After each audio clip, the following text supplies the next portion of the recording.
ঝগড়া লাগিয়েছে। তো আমরা দৌড়ায় আসলাম, এসে ওয়ার্ড বয় দাদা আমরা সবাই এসে দেখছি যে ঝগড়া হয়ে গেছে। তারপর আমরা এখানে এসে দাঁড়ালাম, তারপরে গ্রুপ ডির দাদারা জিজ্ঞেস করতে গেল, তো আমিও গেলাম। ওখানে গিয়ে আমাকে বলছে তোর বাপের হসপিটাল? বলছে আমার বাপের হসপিটাল। তারপর বলছে তুই তো দেখতে আদিবাসীর মতো।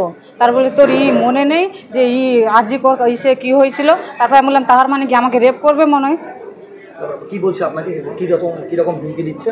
বলছে যে আরজি করে তোর ঘটনা মনে নাই, তোর তো লজ্জা নাই, এইগুলো বলছে। তারপরে তো গন্ডগোল হলো, আরও সবাই আসলে যে আসে সবার সঙ্গেই ঝগড়া করছে। মূলত কি নিয়ে গন্ডগোলটা, মানে গন্ডগোলটা কি? চেয়ার নিয়ে।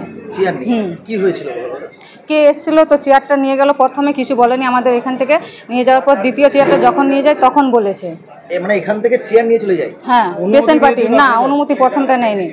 তার বলছে 2 মিনিটে তোর চাকরি খেয়ে নিব। এটা কিভাবে এই প্রভাবটা খাটালো, কি বলছিল? যে আমার লোক আছে, ওই লোক আছে।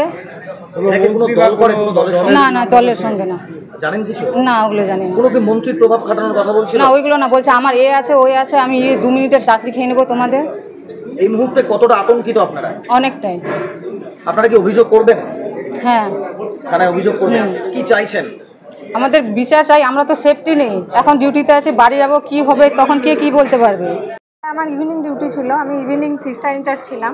তো আমি অন ডিউটি থাকা অবস্থায় ওই 7:45 দিকে হঠাৎ দেখি এখানে খুব চিৎকার চেঁচামেচি হচ্ছে মেল ওয়ার্ডে।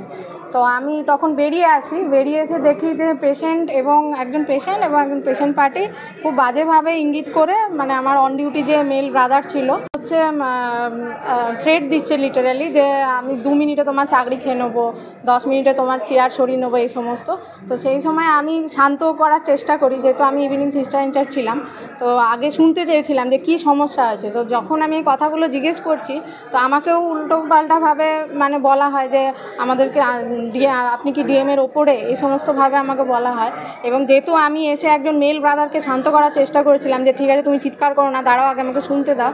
তো সেই সময় এই কথাটাও আর কি থ্রো করেন ওনারা, যে নিজে পারলি না, মানে আমার স্টাফকে বলে আর কি, যে নিজে পারলি না বলে চুড়িদার পরা মহিলাকে ডেকে আনতে হলো, তাহলে তুই নিজেও চুড়িদার পরে বসে থাক। এখানে ঘটনাটা কিছু না, আসগর আলী বলে একজন পেশেন্ট, উনি হিমোগ্লোবিন কম আছে, ওনার রক্ত কম ছিল, 5 পয়েন্ট রক্ত পাওয়ার জন্য ভর্তি হয়। মোটামুটি আমাদের হাসপাতালে 3:40 ভর্তি হয়।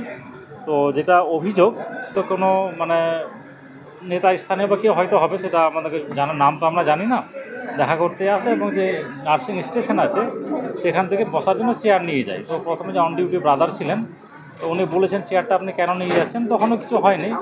সেকেন্ড টাইম আবার চেয়ার নিতে এসেছিলেন, উনি বললেন চেয়ারটা এরকম নিয়ে যাবেন না, ঠিক আছে। তখনই দুপক্ষ থেকে কথা কাটাকাটি শুরু হয়। মানে যেটা অভিযোগ যেটা অন ডিউটি ব্রাদার যিনি ছিলেন কৌশিক শাহ, তো ওনার বক্তব্য যেটা, যে তখন আমাদের সঙ্গে অকথ্য ভাষায় গালাগাল শুরু হয়, যে তোরা কে ডিএমের থেকে তোরা ওপরে, ঠিক আছে, এরকম তোরা মানে করতে পারিস না। কিন্তু ট্রিটমেন্ট নিয়ে কোনো রকম কোনো অভিযোগ গাফিলতি, কিন্তু প্রথমেই বলে দিই যে ট্রিটমেন্ট সংক্রান্ত কোনো অভিযোগ গাফিলতি কিন্তু নেই। পুরোটাই একটা মিসবিহেভ বা একটা মিসআন্ডারস্ট্যান্ডিং থেকে চেয়ার তখন পাশের ঘরে আমাদের যে ওয়ার্ড সিস্টার ইনচার্জ যিনি হন উনি ছিলেন, তখন চেঁচামেচি শুনে উনি বাইরে বেরিয়ে আসেন। তখনও ওনাদের অভিযোগ অনুযায়ী, বক্তব্য অনুযায়ী, ওনাদেরকে অশালীন ভাষায় বলা, একজন সিস্টারকে নাকি আদিবাসী বলে অভিযোগ করা হয়, এবং এটা বলা হয় যে আরজি করার মতো কাণ্ড করে দেবো, এটা অভিযোগ।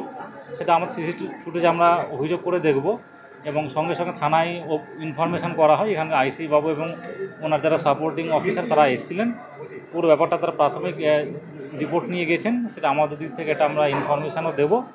আর তারপরে যা সিসিটিভি ফুটেজ থেকে যেরকম বেরিয়ে আসবে সেই হিসেবে আমরা পরবর্তী স্টেপ নেব। এই মুহূর্তে কতটা আতঙ্ক রয়েছে যারা আপনার ডেফিনেটলি যারা নার্সিং স্টাফ, যেহেতু রাজ্যে এরকম একটা পরিস্থিতি চলছে, সেখানে সেই ঘটনার নাম করে তাদেরকে একটা হুমকি বা থ্রেট দেওয়া অভিযোগ অনুযায়ী, সেটা তো নিশ্চয়ই তারা খুব ভীত সন্ত্রস্ত, এবং তারা বাড়ি যেতেও ভয় পাচ্ছেন। তো একটা ভালো খবর যে পুলিশ অফিসারের পূর্ণেন্দু বাবু আছেন আমাদের আইসি, উনি পুরোপুরি সবাই আশ্বস্ত করেছে নিশ্চিন্তে আপনারা বাড়ি যান। কোথাও কোনো অভিযোগ হলে ফোন নাম্বার দিয়ে গেছেন, ফোন নাম্বার থেকে ফোন করতে বলেছেন। আটক কেন জন্য করলাম, প্রতিবাদ করলাম, তা আমার মামার উপর চড়াও হচ্ছিল, আমি প্রতিবাদ করা থেকে আমাকে কারা চড়াও হচ্ছিল আপনার মামার উপর? এখানকার সব স্টাফ, সুপারের স্টাফ। আচ্ছা, সিস্টার অবশ্যই সিস্টার। আচ্ছা, তারপর বলতে দিন। তারপর এখন কোথায় নিয়ে যাচ্ছে আপনাকে? আমাকে থানায় নিয়ে যাচ্ছে। আপনি নাকি নার্সকে হুমকি দিয়েছেন আপনার পেশেন্ট পার্টি? হতে পারে না, আরজি করার ঘটনা ঘটে যাবে এই ধরনের হুমকি দেওয়া হয়েছে? এটা তাহলে পুলিশ কেন আপনাকে তুললো? পুলিশ আপনাকে কেন আটক করলো? এটা বলতে পারছি না কেন আমাকে আটক করলো। আমি মামার থেকে আমাকে কি নাম আপনার? আমার নাম আরিফ আলী। বাড়ি কোথায়? বাড়ি বৈনাথপুর, হরিশঙ্কর থানা।